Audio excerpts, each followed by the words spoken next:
누가복음 12장 35절에서 40절까지 한 목소리로 함께 봉독합니다. 허리에 띠를 띠고 등불을 켜고 서 있으라. 너희는 마치 그 주인이 혼인집에서 돌아와 문을 두드리면 곧 열어주려고 기다리는 사람과 같이 되라. 주인이 와서 깨어 있는 것을 보면 그 종들은 복이 있으리로다. 내가 진실로 너희에게 이르노니 주인이 띠를 띠고 그 종들을 자리에 앉히고 나와 수종들리라. 주인이 혹 2경이나 혹 3경에 이르러서도 종들이 그같이 하고 있는 것을 보면 그 종들은 복이 있으리로다. 너희도 아는 바니 집 주인이 만일 도둑이 어느 때에 이를 줄 알았더라면 그 집을 뚫지 못하게 하였으리라. 그러므로 너희도 준비하고 있으라. 생각하지 않은 때에 인자가 오리라 하시니라. 아멘. 하나님 감사합니다.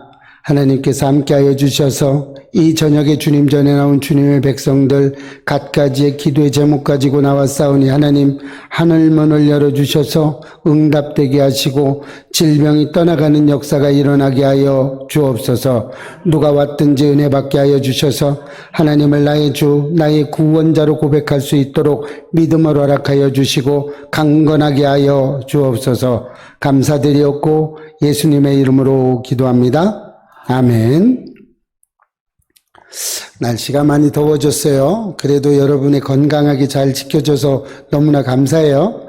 하나님이 여러분들을 사랑해 주시고 있어서 아마 그런 것 같아요. 오늘도 하나님의 사랑을 체험하셨나요? 그게 신학적으로 렉시오 디비나라는 겁니다. 오늘의 그 하루의 일과 속에서 하나님을 찾아가는 거예요. 그런 찾아가는 삶을 살아서 그게 영성인 겁니다. 여러분의 영성이 날마다 더해갈 줄로 믿습니다. 오늘 본문 내용은요, 예수님이 공생의 기간 동안 한 지역에 머물러 있지 않으셨어요. 예수님은 끊임없이 돌아다녔어요. 우리 감리교 창시자 존 웨슬리도 끊임없이 돌아다녔죠. 말을 타고 돌아다니는데 지구 7바퀴 반을 돌만큼의 거리를 돌아다녔다고 그럽니다. 그랬는데 오늘 예수님도 계속해서 한 곳에 머무르지 않았어요. 계속 돌아다녔어요. 물이 한 곳에 고여 있으면 썩겠죠? 안주하게 돼요. 그래서 돌아다닌 겁니다. 그러면서 제자들에게 많은 것을 가르쳐 주셨어요. 그리고 제자들에게 가장 좋은 스승이기도 하셨습니다. 여러분들도 사회에 믿지 않는 자들로 하여금 스승이 되어야 될 줄로 믿습니다. 제자들은 예수님의 가르침을 때로는 알아듣기도 했지만 때로는 못 알아듣기도 했어요. 그래서 기회가 되면 질문도 했고요. 어느 때에는 한동안 시간이 흐른 다음에 스스로 깨달을 때도 있었습니다. 이렇게 제자들이 오늘 하고 있었는데 제자들의 모르는 잘 이해하지 못하는 일들을 오늘 그 중에 한 일이 있었던 거예요. 그 중에 하나를 오늘 소개하려고 그럽니다. 예수님은 제자들에게 세상을 살아갈 때 정신을 바짝 차리고 살아가라고 그러고 있어요. 그죠? 바짝 차려야 된다. 어떻게? 허리에 띠를 띠고 등불을 켜고 서 있으라고 이야기하고 있어요. 자, 이 짧은 한마디 속에서 세 가지의 하나님의 가르침이 있어요. 그 첫 번째가 허리에 띠를 띠는 겁니다. 이 시대의 유대인들은요, 치마 같은 도포죠. 밤에는 그걸 풀러서 이불로 쓸 수 있는 그런 걸 둘둘 말고 살았어요. 그래서 허리에 띠를 띄어야 돼요. 걸어가려면. 그래서 허리에 띠를 띠는 겁니다. 이것은요, 하나님이 언제나 부르면 일할 수 있는 자세, 그런 낮은 자세를 가지고 있는 것을 뜻하고 있는 거예요. 그러니까 영적인 의미로 보셔야 됩니다. 그 다음에 두 번째는 등불을 켜라는 말이 있어요. 이 말은요, 언제든 깨어 있으라는 거예요. 우리가 어두운 마음이 있으면 하나님이 와도 온 것을 몰라요. 어두움이 있으면요, 좋은 말들이 와도 붙잡을 수가 없죠. 그래서 내 마음을 환하게 밝히라는 뜻을 또 가지고 있습니다. 그래서 언제나 깨어 있으라고 이야기해요. 이것은 그 뒤에 26절의 말하고 또 연관되는 말이에요. 나중에 뒤에 또 설명이 나옵니다. 자, 세 번째는 서 있으라는 거예요. 서 있는다는 것은요, 곧 움직일 준비를 하라는 이야기를 가지고 있습니다. 이 친구는 허리에 띠를 띠고 지팡이를 들고 서서 무교병과 쓴 나무를 먹던 그 유대인들의 그 습관이 있죠? 언제나 총과 칼을 들고 언제든 내가 나아갈 수 있는, 준비할 수 있는 그런 것들을 이야기하고 있습니다. 결국 35절 말씀은 언제, 어느 때 예수님께서 재림을 하시더라도 또 예수님이 부르신다면 부족함이 없이 그들을 맞이할 수 있도록 해준다는 이야기를 가지고 있어요. 그러니까 예수님 부를 때 우리는 언제나 가야 된다는 거죠. 언제나. 아니요, 잠깐만요가 아니고요. 예수님을 부르면 아멘 하고 그냥 얼른 달려갈 수 있는 거죠. 자, 베드로전서 1장 13절 말씀에도 이렇게 이야기하고 있어요. 그러므로 너희 마음에 거리를 동이고 근신하여 예수 그리스도께서 나타나실 때에 너희에게 가져다 주실 은혜를 온전히 바랄지어다라고 이야기하고 있죠. 예수님께서는요, 제자들에게 준비할 이유를 이렇게 비유적으로 계속해서 설명을 해주고 있어요. 왜 비유로 설명을 해주고 있어요? 들을 귀 있는 자는 들으라. 무슨 얘기예요? 알고 있는 주님의 백성들에게는요, 더 큰 깨달음이 있고요. 알지 못하는 사람은 아예 그 하나님의 그 비밀을 모르게 하겠다는 이야기가 되겠죠. 이런 거예요. 자, 이 이야기를 할 때 예수님의 비유는 계속해서 이렇게 쭉 열거가 되고 있어요. 지금 계속 비유로 말씀하고 있어요. 37절 말씀 따르면 주인이 집으로 돌아가서 하인들에게 깨어있는 것을 보면 하인들에게 복되다고 말씀을 하셨어요. 그죠? 하인들이 깨어있으면. 자, 그럼 이 말은 왜요? 하인이 주인을 섬기는 것이 아니라 이때 오시는 주인이 오히려 하인들을 섬기겠다라고 이야기했어요. 누구예요? 이 누구를 예표하고 있어요? 예수 그리스도. 예수 그리스도가 우리를 섬긴다는 이야기가 되겠죠. 야, 이렇게 되는 거예요. 주인은 예수 그리스도를 이야기하고 있는 거예요. 우리가 언제나 볼 때 예수 그리스도의 그 사랑을 우리는 늘 택하고 있어야 되는 줄로 믿습니다. 하인들을 위해서 갈아입을 옷을 마련해 주고요. 씻을 물을 준비해 주고요. 먹을 음식을 만들어 줍니다. 즉 생명의 양식이 누구한테서 나와요? 예수 그리스도. 예수님한테서 나온다는 이야기를 하고 있는 거예요. 우리가 육신의 어떤 먹는 걸 가지고 하는 것이 아니고 예수 그리스도께서 우리의 생명의 생양약이다. 우리의 생명의 근원이다는 이야기를 지금 이해하고 있습니다. 이어서 39절에서는요, 도둑에 대한 이야기가 나오고 있죠? 어떻게 해요? 도둑이 언제 도둑질에 갈지 알면 방귀책을 세운다는 얘기예요. 근데 우리가 도둑이 언제 올지 모르잖아요. 도둑이 우리 몇 시에 갈게 이야기하고 오지 않죠? 그런 때 방백을 우리가 미리미리 준비하고 있어야 된다는 거예요. 왜요? 도둑이 오지 못하도록. 그렇죠? 우리도 그렇죠. 우리도 이렇게 교회 문을 다 열어놓지만 카메라가 있으니까 그나마 안 들어오지. 카메라가 없으면 그래도 안 들어오겠죠. 주님의 전인데 그렇게 우리는 믿고 갑시다. 저는 은혜 받은 것 중에 하나 그 드라마에선가 영화에선가 그 캐톨릭 신부가 도둑이 와서 가져갔는데 그 금 등잔대를 가지고 갔는데 잡혔어요. 그러니까 그거 내가 준 거라고 왜 이것도 가져가라고 그랬는데 안 가져갔냐고 이래서 그 도둑이 회심을 하는 것을 봤어요. 물론 캐톨릭이긴 하지만 그래도 마음이 좀 짠하고 울리는 마음이 있었어요. 그런 거예요. 자, 이렇게 비유로 계속절에 이야기한 거는 마무리를 어디에서 해요? 40절에서 마무리를 하고 있어요. 40절을 보면요. 그러므로 너희도 준비하고 있으라. 생각하지 않은 때에 인자가 오리라 하시리라. 이 말씀을 하시려고 그 앞에 거창하게 막 비유를 들어서 이렇게 해준 거예요. 우리가 이렇게 가는 거예요. 예수님이 마지막에는 어떻게 했어요? 자신을 드러냈죠. 아예 인자가라고 이야기도 해줬죠. 앞에는 그런 말을 안 하고 비유로 설명을 해주다가 드디어 어떻게 했어요? 끝에는 인자가 아주 본색을 드러냈죠. 우리 이단들도 그런 사람들 많죠. 처음에는 뭐 다 줄 것처럼 이렇게 하다가 어느 순간에 어떻게 해요? 본색을 드러내죠. 이런 경우 많아요. 요즘에 지금 이단들이 신천지에서 지금 안 와요. 그래서 왔으면 좋겠는데 요즘 뭐 전화도 안 와요. 밥을 준다는가 뭐 이렇게 해야 되는데 또 안 와요. 뭐 그들이 또 알아챘나 내가 신천지인 거를 안 거를. 그래서 지금 요즘에는 한동안 뜸해요. 전화 안 오고. 그랬는데 또 그들이 좀 찾아왔으면 좋겠는데 또 1시간 부흥회를 하려면 그들이 와야 되는데, 어쨌든 여러분 신천지도 여러분이 무서워할 대상이 아니고요. 그들도 복음을 전해야 돼요. 우리가 복음을 전해서 그들도 구원받아야 돼요.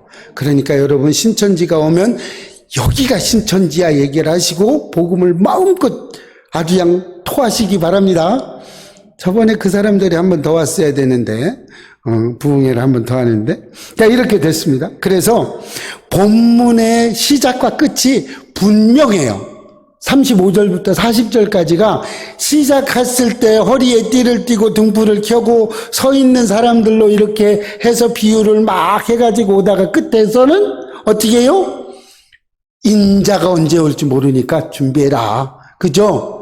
언제 올지 모르니까 이렇게 이야기하고 있어요. 이렇게 그리스도인들에게 하나님은 많은 관심을 가지고 있고요. 간절하게 호소하는 것을 보고 있어요. 그렇죠? 이렇게 됐어요. 주님이 다시 오시든지 아니면 우리가 가든지 어떻게 하든지 우리는 주님 만나야 돼요. 그렇죠? 어떻게든 해야 돼요. 주님 오시라고 잡아당기든지 바짓가랑이를 자꾸 끌어당기든지 아니면 우리가 가든지, 예, 여러분 전혀 할 말이 없으면 주님 전에 가시길 바랍니다. 어찌됐든 우리는 주님을 만나야 돼요. 그죠? 주님만이 우리를 해줄 수 있어요. 이렇게 우리는 하나님을 기다려야 돼요. 어떻게 됐든지 이 세상에 목숨이 붙어 있는 한 하나님을 기다리시기를 축복합니다. 기다려야 돼요.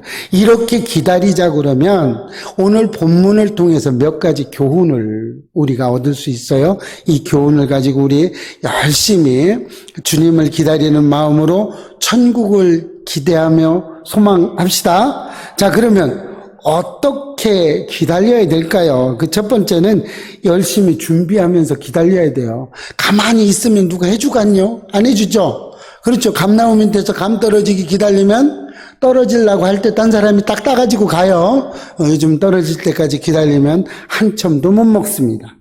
35절 보면 허리에 띠를 띠고 등불을 켜 서 있으라 이렇게 이야기하고 있어요. 자, 서두에도 잠시 설명을 드렸어요. 이 말씀은 근신에서 깨어 있으라는 말을 하고 있는 거예요. 자, 36절에서 이어가고 있죠. 뭐예요?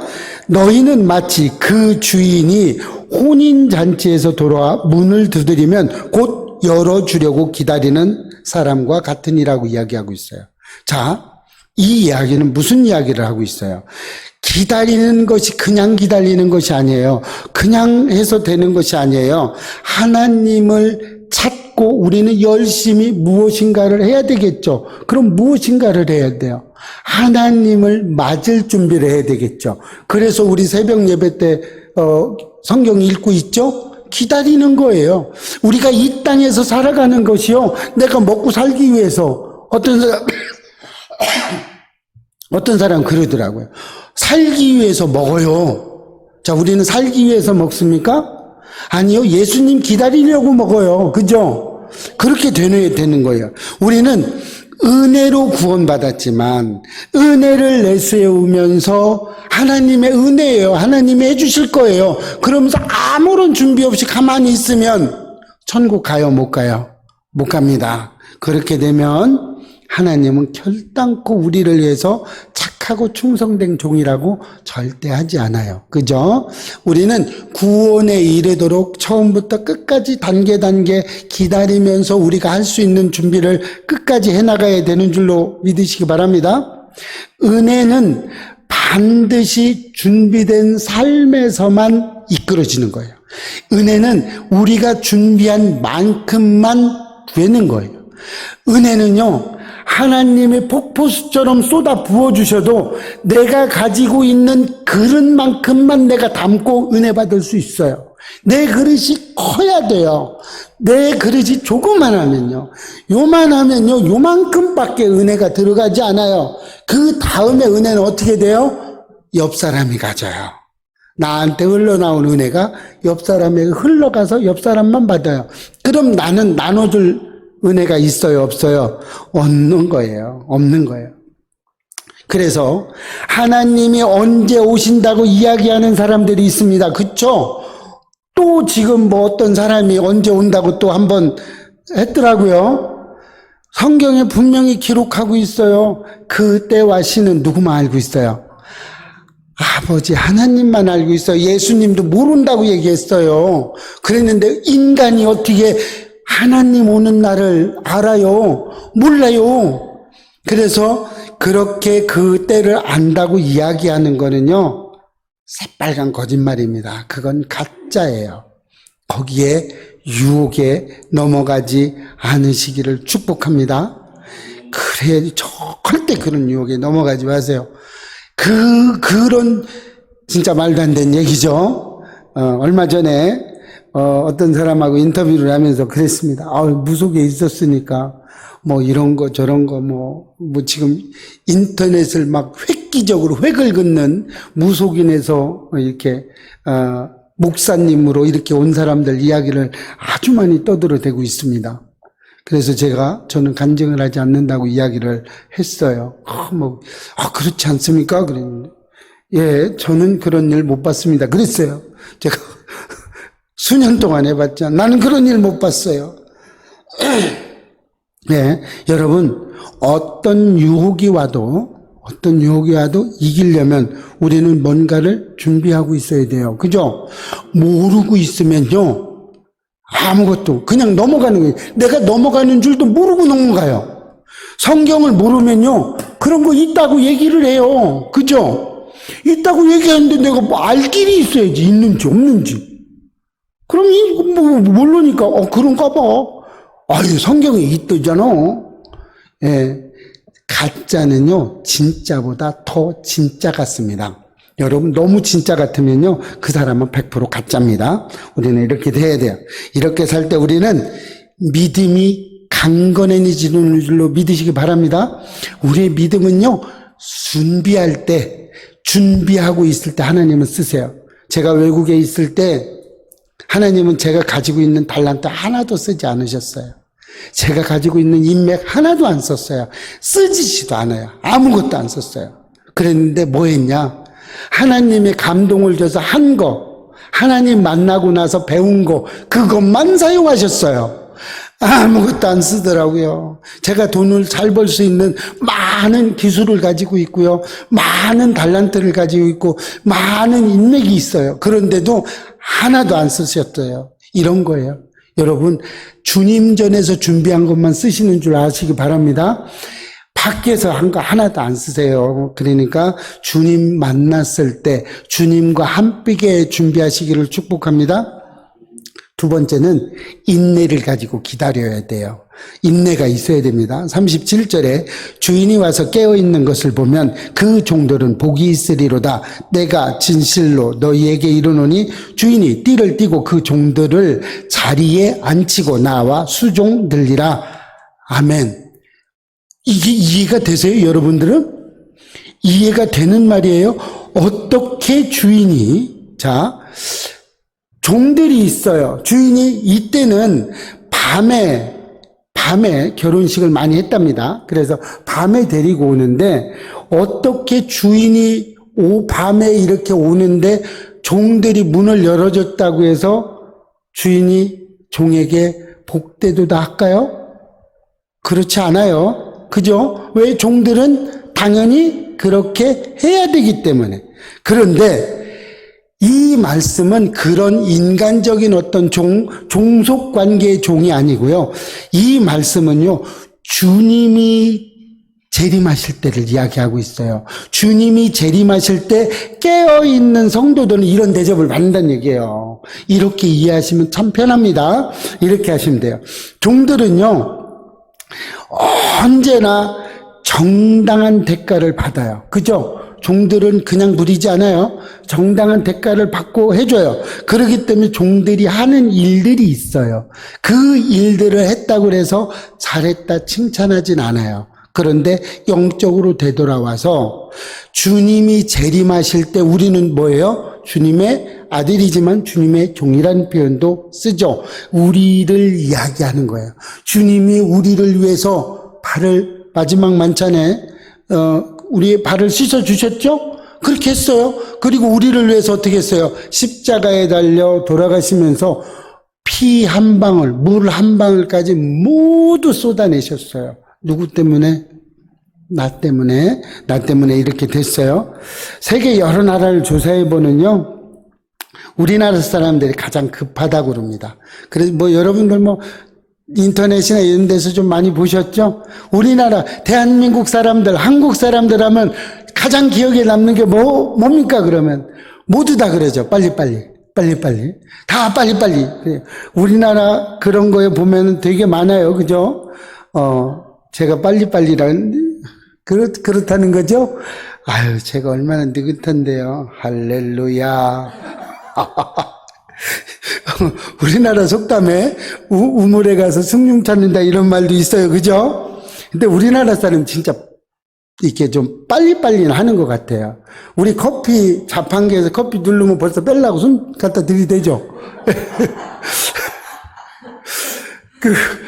그리고 또 피자 시키면 왜 안 오냐고 막 전화 2통 3통 하죠. 왜 언제 와요?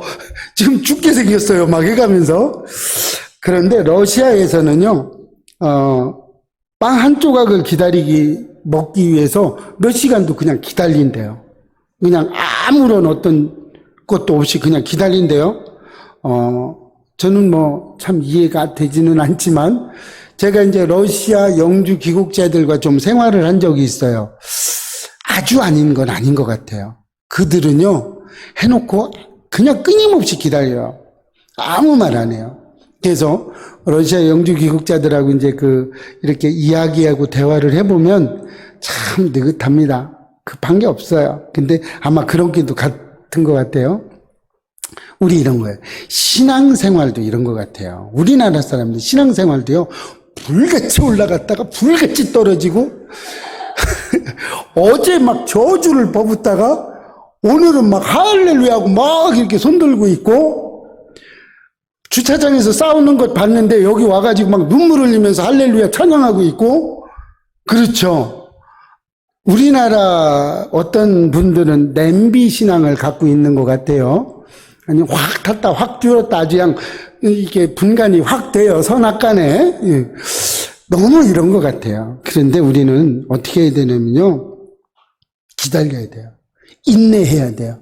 성령의 9가지 열매 중에 인내가 나오죠. 그 성령의 9가지 열매는 동시다발적으로 9가지가 나타날 수도 있고요, 한 가지만 나타날 수도 있는 거예요. 그 9가지가 또 따로따로 이렇게 있는 게 아니에요. 한꺼번에 올 수도 있고 하나씩 올 수도 있는 거예요. 그 인내는요, 인내는 영적인 거예요. 우리 조급하고 이런 건 왜 조급해요? 육적이라, 그죠? 육은 빨리빨리 해야 돼요. 그죠? 근데 영은 어떻게 해요? 느긋하죠? 네, 이런 거예요. 그래서 육은 조급한 건 육적인 거고, 인내가 많은, 저 같은 사람은 인내가 많죠? 푸지 많아요. 오늘도 인내를 막 하고 왔어요. 처음으로 버스를 타봤는데, 진짜 좀 그랬어요. 버스를 타고 가는 내내, 운전기사는 참 얌전하게는 운전 안 하고 빨리 가서 좋긴 하더만 너무 빨리 막 가더라고요. 막 이렇게 버스가 아주 황당했습니다. 그랬는데 시간이 없었는데 빨리 가니까 저는 괜찮더라고요. 근데 옆 사람은 막 손잡이를 막 꼭 짚고 막 이러고 있더라고. 좀 안타까웠어요. 여기 또 한 할머니는 아닌 것 같고, 저보다 한 30년 더 사신 분 같은데, 한 60대쯤 보였어요. 이제 버스가 확 가니까 막 뒤로 넘어지려고 그래서, 나도 모르게, 손이 이렇게 갔다가, 얼른 또 들어왔어요. 아니, 어떻게 넘어지면 큰일 나잖아요. 그래서 손이 갔다가 다행히 막 꼭 붙잡고 막 이러고 있더라고. 사정을 하고 있어서. 예, 그런 거를 봤어요. 우리나라는 너무 빨라요. 예, 이런 겁니다. 하나님은 우리를 향한 완벽한 계획을 가지고 있어요. 그죠? 아무리 우리가 봐서 좀 덜한 사람 같아도 그 사람한테 기대를 거는 하나님이 있어요. 결단코 우리는 그런 걸 부인할 수 없습니다. 하나님께서 보시기에 완벽한 때는 우리는 완벽하지 않아요. 하나님이 보실 때. 그죠? 그런데 하나님이 우리를 완벽하게 만들어 주고 계시죠. 그래서 어떻게 해요? 우리는 끝까지 인내만 하고 있으면 돼요. 기다리고만 있으면 돼요. 잘 기다리고만 있으면 하나님이 우리에게 복의 복을 더할 줄로 믿습니다. 38절에 보면 주인이 혹 2경이나 혹 3경에도 이르러서도 종들이 그같이 하고 있는 것을 보면 그 종들은 복이 있으리로다. 이렇게 이야기했어요. 그같이 하고 있는 게 뭐예요? 여기서 이야기하는 그같이 하고 있는 것 37절에 나오죠. 주인이 와서 깨어있는 것을 보면 그 얘기를 하고 있는 거예요. 자, 그럼 주인이 왔을 때 깨어있는 것이라는 건 무슨 뜻이에요? 그러니까 이 시대는 로마식으로 하면요, 밤을 4경으로 나눴어요. 어떻게 해요? 3시간에 한 번씩. 6시부터 9시. 항상 이 유대인들 이때 성경에서 있을 때는 시작이 6시예요. 6시부터 시작해요. 그래서 로마식으로 하면 4경으로 나눴고요. 그 다음에 유대식으로 하면 자꾸 이게 없어가지고 찾느라고. 유대식으로 하면 3경으로 나눴어요. 그래서 2경과 3경 이러면 로마식인지 유대식인지 잘 몰라요. 안 써놨어요. 성경에 안 써놓은 건 어떻다고요? 중요하지 않다. 그걸 가지고 왜 안 써놨냐고 막 따지지 마시고, 성경에 없는 건 중요하지 않다. 자, 2경이나 3경이라는 것이 뜻하는 것은 뭘로 돼 있느냐면요. 우리가 밤에 여러분들 12시나 1시쯤 되면 졸음이 참기가 쉬워요? 어려워요? 엄청 어려워요. 이렇게 어려울 때를 얘기하는 거예요. 이렇게 어려울 때, 우리 영적으로 이렇게 어려운 때가 언제예요? 우리에게 고난과 환난과 핍박과 억울하죠? 이런 일들이 있을 때를 이야기하는 거예요.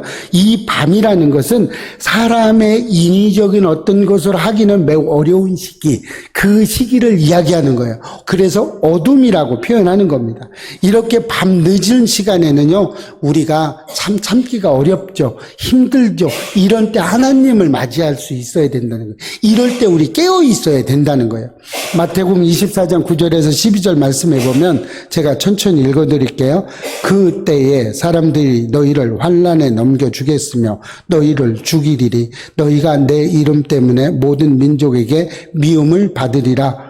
여러분들 생활하다 보면 예수 믿는다는 것으로 욕 좀 먹죠? 욕 좀 먹습니다. 만약에 욕을 안 먹으면 내가 예수의 향기가 없다는 것이죠. 그때에 많은 사람이 실족하게 되어 서로 잡아주고 서로 미워하겠으며, 여러분은 그런다고 그래서 미워하지 않죠?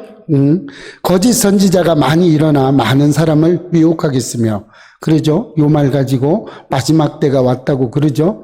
마지막 때는 언제가 마지막 때라고요? 예수님이 십자가에 벌써 다 잊어버리셔서, 제가 그래서 감사해요. 잊어버려 주셔서. 마지막 때는요, 예수님이 십자가에 달려 돌아가신 그때부터, 그러면 2000년 전 때부터 예수님 재림할 때까지를 마지막 때라고 이야기하는 거예요. 이거 잊어버리지 마세요. 마지막 때는 그런 겁니다. 자, 이렇게 마지막 때 이렇게 될 때고요. 그 다음에 12절, 불법이 성행함으로 많은 사람들의 사랑이 식어지리라. 우리가 어떻게 되면, 우리가 세상에 빠지게 되면, 그렇죠? 세상에 빠지게 되면 이렇게 된다는 얘기.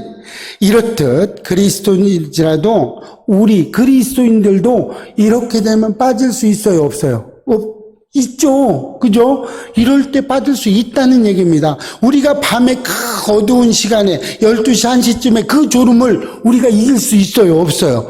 못 이기는 겁니다. 우리 인간의 힘으로는. 그래서 우리는 하나님께 온전하게 나가야 된다는 거예요. 며칠 전에 대전을 갔다 올라오다가 너무 피곤한 거예요. 막 눈이 잠기는 거예요. 이길 수가 없어요. 안 해야지 하는데도 막 감기는 거예요. 그래가지고 어쩔 수가 없어서 휴게소를 찾으러 이게 들어가려고 하는데 5km 정도 남았더라고요. 근데 그 5km를 오는데 얼마나 힘들었는지 몰라요. 안 졸으려고. 어떻게든 눈을 떠야 될 것 같은데 그냥 저 혼자 탔으면 좀 자유스럽게 왔을 텐데 아내라도 좀 편하게 하려고. 근데 아내가 타고 있으니 어떻게 하겠어요. 열심히 막 눈을 막 크게 띄우면서 했는데도 그래도 깜빡깜빡 하는 거예요. 그래서 가까스로 휴게소에 와가지고 뭐 얼마를 잤는지 잘 모르겠어요. 전화 벨소리에 깼는데 그래 좀 살 것 같더라고요. 이런 거예요. 자, 오늘 2경이나 3경이나 이런 것은 이런 거예요. 세상적인 눈에는 보이는 것이 형편없을 수 있어요. 그죠? 우리는 그런 동물들이에요. 우리는 그런 사람이에요. 그렇게 연약한 사람이에요. 그런데 눈에 보이지 않는 영적 세계에서 우리는 언제나 승리하는 삶을 살고 있다는 얘기를 하고 있는 거예요. 우리는 그런 삶이에요. 세상 사람들이 볼 때는 형편없는 것 같아. 쟤 바보야, 쟤는. 욕해도 좋대. 뭐 해도 좋대. 우리 그렇죠. 우리 이 주위에서 우리 얼마나 핍박을 많이 합니까? 결국에 어떻게 했어요? 저 뒤에 에어컨도 다 이렇게 쌌잖아요. 소리 난다고 그래가지고. 우리 그래요. 그 사람들이 보면 아유 저 바보들 같아. 막 하라는 대로 다 하는 것 같아. 우리는 그거 아니죠. 영적으로는 그게 없죠. 이런 것들이 그리스도의 삶이라고 이야기해요. 즉 다시 말해서 그리스도의 삶이 뭐예요? 어떻게 사는 것? 예배자의 삶을 사는 것. 이것이 그리스도의 향기입니다. 우리 예배교회도 이제는 새롭게 태어나야 되겠죠? 우리 예배교회도 이제 다시 갑시다. 또 해서 가야 됩니다. 이제는 반드시 부흥할 날이 오겠죠. 올 겁니다. 그렇게 될 거고요. 그렇게 해 가고 있어요. 하나님은 우리 예배교회를 써주실 거예요. 그렇죠? 왜요? 우리 예배교회가 온전하게 하나님만 따라가고 있거든요. 온전하게 하나님이 원하는 삶을 살아가려고 하고 있잖아요. 그죠? 우리 그래도 계속 이렇게 하고 있습니다. 이렇게 기다리는 거예요. 이렇게 우리는 인내하면서 하나님을 기다리면 우리 예배교회도 부흥시켜 줄 것이고, 우리 기도 제목 있죠? 제일 먼저 누구한테 해야 돼요? 나부터 해야 되죠? 그러면 내에게 부흥이 와요, 안 와요? 나한테 부흥이 오고요. 그 다음에 누구한테 해야 돼요? 가정을 위해서 해야 되는 거예요. 나부터 하고 그 다음에 가정을 위해서 해야 되는 거예요. 그 다음에 어디 해야 돼요? 시간 남으면 교회를 위해서도 좀 해주시고, 선교사님들, 농어촌 교회들, 우리 기도 제목, 우리 예배교회 기도 제목 있죠? 선교사님들, 미자리 교회들, 농어촌 교회들 위해서 우리 열심히 기도해 주시길 축복합니다. 기다리는 거예요. 이렇게 인내하는 거예요. 자, 세 번째, 신실한 믿음을 가지고 기다려야 돼요. 자, 어떻게 해요? 40절 말씀을 보면요. 그러므로 너희도 준비하고 있으라. 생각하지 않을 때에 인자가 오리라 하시니라. 그렇죠? 우리 생각하지 못할 때 오죠? 35절부터 계속 전개되면서 끝까지 이제 이렇게 온 거, 아까도 서두에도 말씀드렸어요. 이렇게 오는 거예요. 자, 이런 것들은요, 예수님의 재림을 이야기하는 거는요, 성경에 엄청난 양이 있어요. 어마어마하게 많은 양들의 그 재림 때 이야기를 하고 있습니다. 그 대표적으로 두 가지만 소개해 드릴게요. 데살로니가전서 5장 2절 말씀해 보면 주의 날이 밤에 도둑같이 이를 줄을 너희 자신이 자세히 알기 때문이라고 이야기하고 있고요. 베드로전서 3장 10절에서도 그러나 주의 날이 도둑같이 오리니 그날에는 하늘이 큰 소리로 떠들고 물질이 뜨거운 불에 풀어지고 땅과 그 중에 있는 그 중에 있는 모든 일이 드러나리로다. 이렇게 주님의 재림은 도둑같이, 언제 도둑같이라고 그러니까 도둑놈같이라고 생각하시는 분들이 있는데, 도둑같이란, 도둑이 언제 와요? 아무도 모를 때, 잠잘 때, 그죠? 모두 그럴 때, 조용할 때, 집이 없을 때, 그죠? 이럴 때 와요. 주님의 재림은요, 이런 때 와요. 언제요? 우리가 예수님을 버리고 있을 때 오는 거예요. 24시간 중에 내가 예수님을 언제 버리나 잘 생각해 보세요. 내가 예수님을 언제 버렸나? 화날 때 예수님이 그 속에 있을까요? 없죠. 시기, 질투, 미움, 다툼 알고 있을 때 예수님이 내 마음에 있어요? 없어요. 그때 예수님 재림한다고요. 그때. 그러니까 우리 이 시기를 없애야 돼요. 계속 해야 돼요. 없애야 되겠죠. 최소한 24시간 중에 예수님과 동행하는 시간, 사랑하는 시간, 품어주는 시간, 이 사람을 위해서 중보해주는 시간, 이 시간이 길어야 될 줄로 믿습니다. 그래야 예수님이 와도 내가 예수님을 맞이할 준비가 된 기간이 되죠. 그죠? 이렇게 신실한 우리의 믿음이 있어야 됩니다. 이렇게 했을 때 하느님은요, 우리에게 칭찬을 하면서 오시는 거예요. 그죠? 우리가 미워하고 시기, 다툼, 미움, 질투 이런 것 가지고 우리 마음속에서 얽매이면서 우리도 불편하잖아요. 그죠? 여러분 화내 다 내보셨죠? 화내면 어때요? 내 마음이 불편하기 시작합니다. 그 불편한 마음을 없애야 될 줄로 믿습니다. 그러니까 여기에서도 보시다시피 예수님이 오시는 때는 하나님만 알고 있는 걸 계속 강조하고 있어요. 그러니까 어느 때 온다고 이야기하면 그거는 잘못된 거예요. 자, 시편 130편 6절 말씀을 보면 파수꾼이 아침을 기다림보다 내 영혼이 주를 더 기다리나니 참으로 파수꾼이 아침을 기다림보다 더하도다 라고 말씀하고 계세요. 예상하지 않을 때 예수님이 온다는 이야기죠. 우리 이렇게 돼야 돼. 우리는요, 주님의 마음으로 우리 믿음이 굳건해져야 됩니다. 흔들리지 말아야 돼요.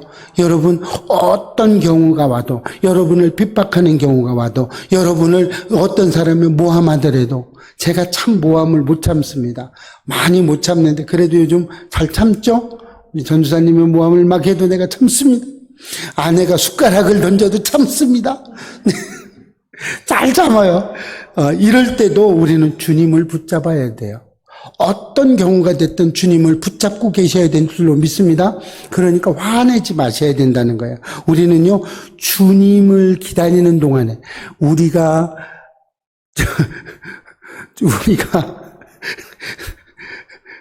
할렐루야. 우리가 주님을 기다리는 동안에 주님은 가만히 계실까요? 아니죠. 주님은요, 우리를 위해서 일하고 계신 시간이에요. 우리가 주님을 기다리면서 주님의 그것 때문에, 주님의 말씀 때문에 우리가 핍박을 받을 때요, 주님은 우리의 일을 해주세요. 우리를 천국으로 데리고 갈 수 있는 어떤 일들을 벌이고 계시는 거예요. 우리의 기도 제목을 하나씩 이렇게 들여다보는 거예요. 네가 이렇게 나에게 하고 있구나. 주님은 아세요. 그죠? 사람에게 칭찬받으려고 하지 마세요. 오직 주님에게만 칭찬받으시면 됩니다. 그죠?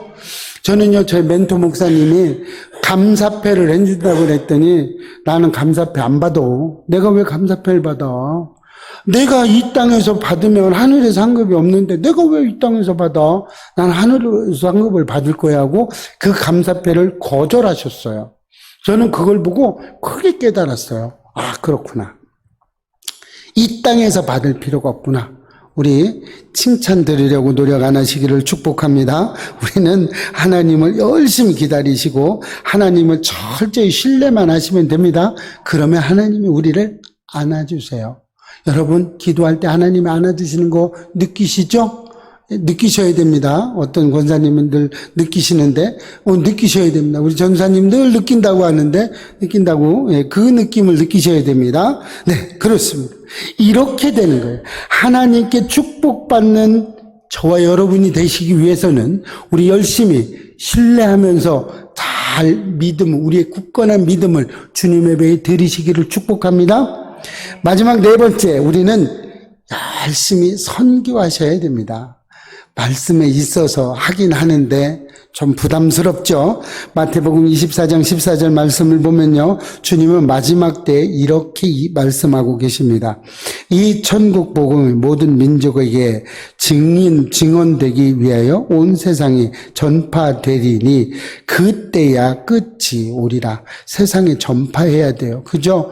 온 세상에 전파되면 하나님이 오신대요. 그러기 위해서 우리가 뭐 해야 돼요? 가장 중요한 것이 전파하려면 뭐가 돼요? 선교사가 돼요. 우리는 선교사가 돼야 됩니다. 사도행전 1장 8절 말씀 있죠. 오직 성령이 너희에게 임하시면 너희가 권능을 받고 예루살렘과 온 유대아 사마리아 땅끝까지 이르러 내 증인이 되리라. 이렇게 이야기하고 있어요. 성령 충만의 가장 중요한 목적 중에 하나, 우리가 하나님을 만난 목적 중에 하나는 뭐예요? 선교예요. 그죠?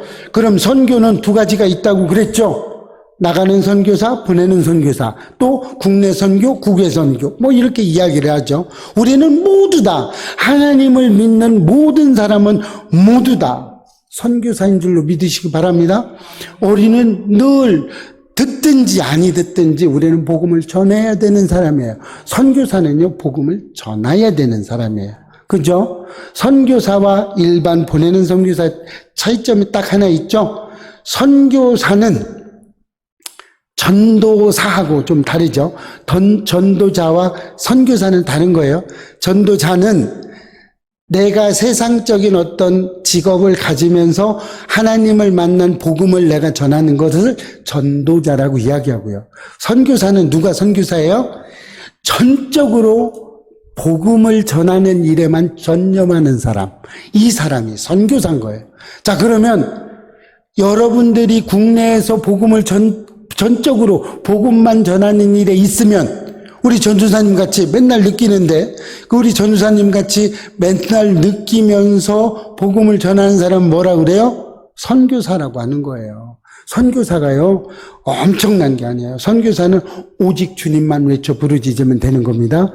그 사람이 선교사인 거예요. 우리는 보내는 선교사든 나가는 선교사든 하나님께는 똑같은 상급을 가지고 있는 선교사인 줄로 믿으시기 바랍니다. 이렇게 했을 때 우리는 즐겁고 행복해져야 돼요. 이렇게 하나님 일을 할 때 우리는 행복해지는 겁니다. 여러분의 행복은 땅에 있습니까? 하늘에 있습니까? 여러분이 땅에서 잘 먹고 잘 살 때 행복하십니까?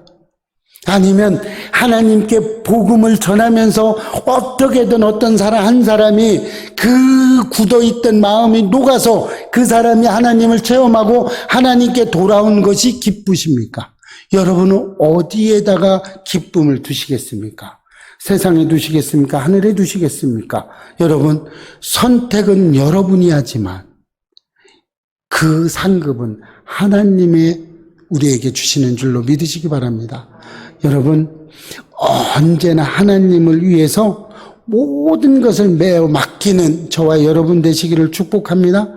하나님은요, 언제나 우리에게 이야기하세요. 너는 이래도 나를 사랑할래? 여러분, 여러분의 고난과 환난과 핍박과 어둠이 있습니까? 이경과 삼경의 시간을 건너가고 있습니까? 그렇다면 그래도 하나님을 사랑하시겠습니까? 아멘 소리가 확확 나와야 되죠. 그럴지라도 여러분이 하나님을 사랑해서 하나님께 쓰임받으시기를 축복합니다. 말씀을 정리합니다. 우리는 하나님께서 오시는 날을 기다리며 준비해야 됩니다. 그러기 위해서는요, 열심히 준비하며 기다려야 되고요, 인내를 가지고 기다려야 됩니다. 신실한 믿음을 가지고 기다려야 됩니다. 열심히 선교하면서 기다려야 됩니다.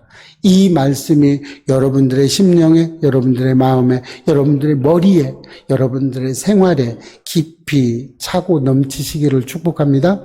기도하겠습니다. 하나님이 함께 하시고 축복해 주셔서 우리가 언제나 주님을 부인하지 않는 삶이 되게 하여 주옵소서. 하나님께서 인도하시고 함께 해주실 때 합력하여 선을 이루게 하시며 오직 주님께만 영광 돌리게 하여 주시옵소서. 감사드렸고 예수님의 이름으로 기도합니다. 아멘.